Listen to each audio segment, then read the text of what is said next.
तर तिथे पंढरपूरमध्येही आज सायकल वारीचं आयोजन करण्यात आलं होतं। या वारीचं उद्घाटन केंद्रीय मंत्री रक्षाताई खडसे यांच्या हस्ते करण्यात आलं। यावेळी त्यांनी आषाढीसाठी पंढरपूर सज्ज असल्याचं सांगितलं आहे। पंढरपूर यात्रेच्या कालावधीत महिला सुरक्षिततेकडे प्राधान्याने लक्ष देण्याच्या सूचना त्यांनी प्रशासनाला दिल्याचं रक्षा खडसे यांनी सांगितलं आहे।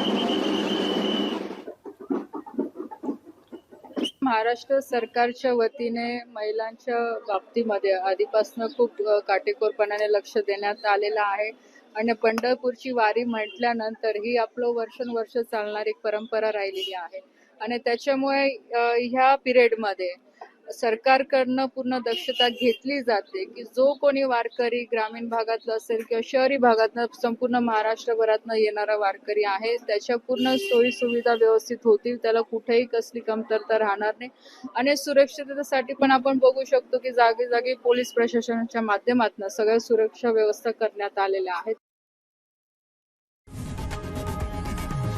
लोकशाही मराठी ऐका, पहा, जागरूक रहा।